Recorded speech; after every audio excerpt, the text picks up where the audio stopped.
Hello, Martin Roberts here with a very special masterclass. Make sure that you like this video if you do. If you don't, please don't say you don't like it, please. And yeah, make sure you follow me and this channel. There's lots more stuff like this on there for your delight and delectation. So why am I saying it's a bit of a special one? Because it is really just taking a look at a snapshot in time. And that is right now, I need to pigeonhole it as the middle of May 2020. So this only relates to the middle of May 2020. What I'm saying will be property principles, but they are tempered by what is happening. Because yesterday they announced that the property market, after many months of being on hold, is being reinvigorated. So estate agents are allowed to a limited degree open. Removal firms are allowed to operate. You're allowed to show your house around, or people around your house, to potential vendors. And with lots of restrictions in terms of safety, in terms of PPE and cleaning knobs and stuff. And we'll go through that in a minute. I'll just go through the actual rules and regulations. Although, again, please check up the latest. If you're watching this many weeks after May, middle of May 2020, do check on the latest rules and regulations. But I did want to do something which was very timely.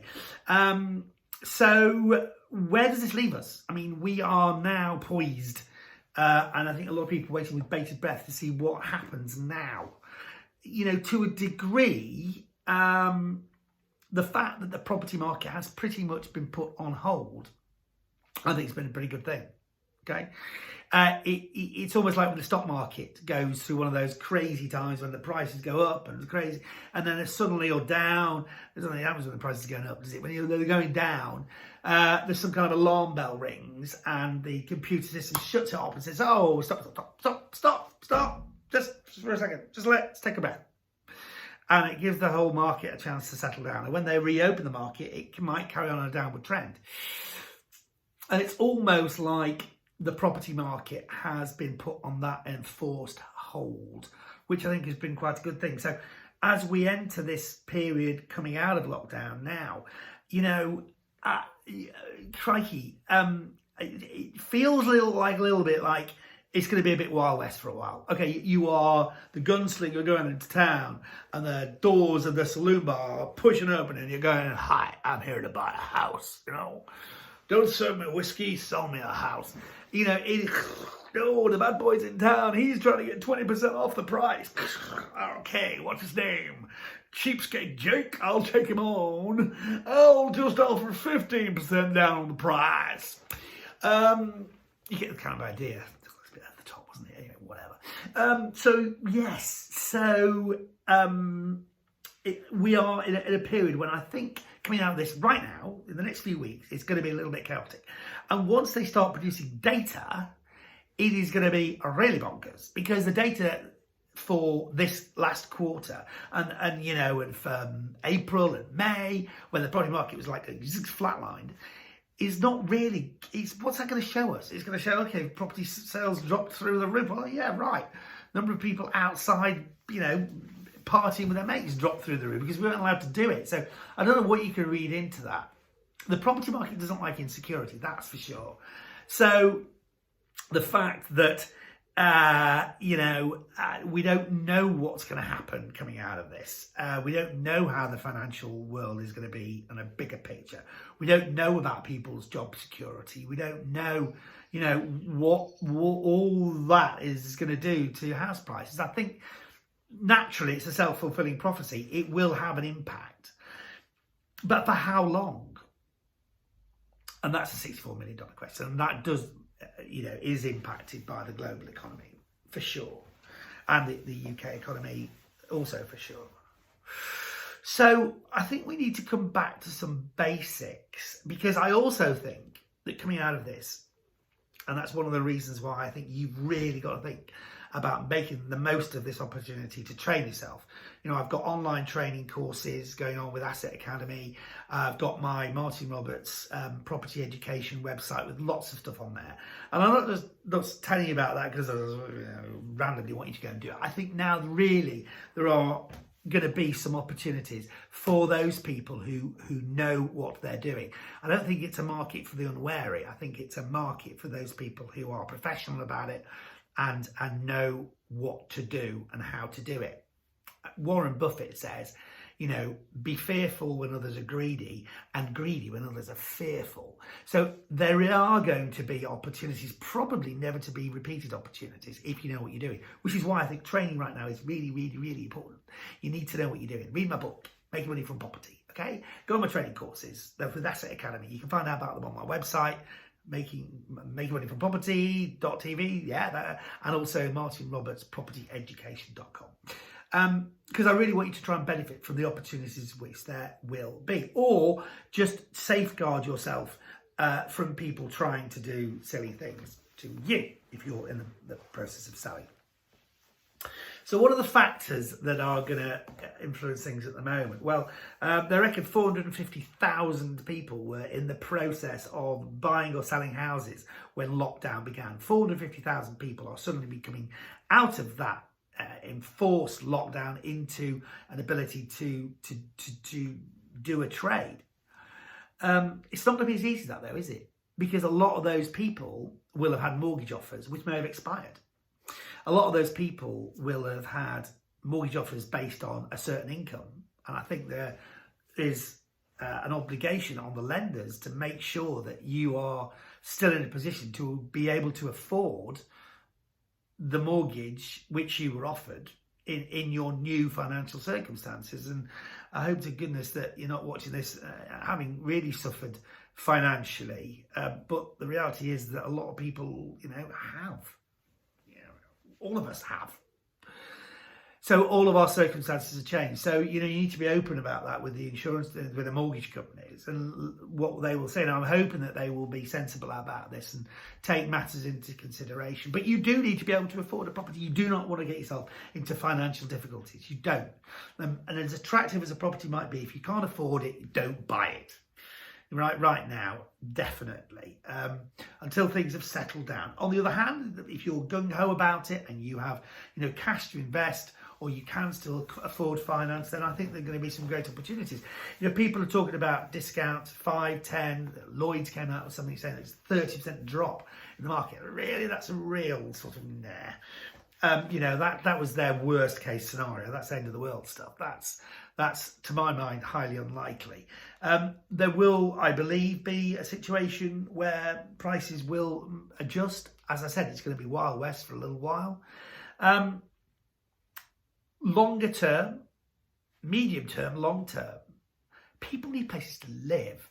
So intrinsically, I'm a huge believer in the property market. Property as a form of investment. It might be slightly volatile, but it's certainly not as volatile as other things you can invest in. So long term, people need places to live. And if you're in the market of selling and buying stuff that people intrinsically need, I think that's going to be a really good starting point, right? So you, if you're a buyer, I think, need to do your research on where prices are at. And I think there will be an opportunity to make offers that people, if you can act quickly and be honourable about, people might accept that they wouldn't have otherwise accepted. So I think there are opportunities out there. And I'm not suggesting that you profiteer from people's situation. I certainly do not want you to do that. But there might be situations where people will be very thankful for having, a genuine buyer and might be willing to accept a lower amount than they might have done post or pre all of this. If you're a seller, well, you need to be realistic and you need to decide, do you really need to sell right now? If you can hang on, let's let the gunfight go ahead. And then let's walk into town when all the baddies have killed themselves. It sounds like a good plan to me. That's metaphorical, right? Wild West baddies, right? So maybe, unless you need to move or sell, maybe now's the time to sit tight.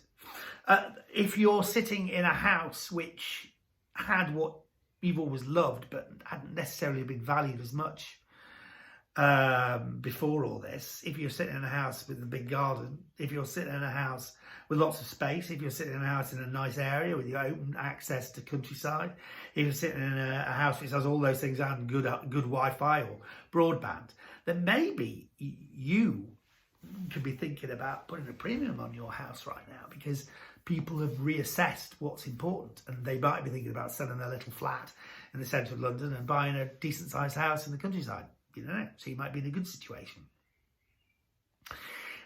In terms of structuring and doing it properly, right now you've got to be extra careful. You've got to make sure that all your ducks in a row, which is why, you know, when we're teaching you on our trainings, you know, we are making you do this like it's a professional business, okay, and make business decisions, because I think now more than ever that's going to be really, really, really important.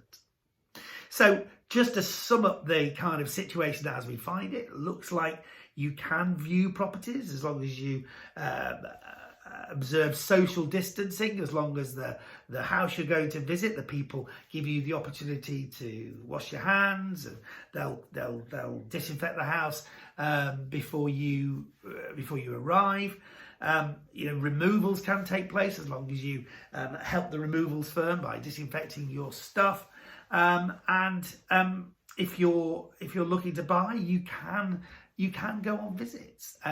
Estate agents, I think, will be operating much more virtual tours, but really make sure that you don't buy a house based on a virtual tour, because I'll tell you what, there are people out there who, if they were doing a virtual tour of their house for you, they would not show you the dry rot or the damp or the neighbours from hell. So there's no excuse. You do need, whatever the circumstances, to visit a property before you buy it. But I guess it is good news. It is, you know, there's a mixed sense of, okay, so right, fine, we're coming out of this slight bubble. What's going to happen? But as I said, if you are prepared through training to know how to deal with these circumstances in the best possible way, then I think there will be opportunities out there.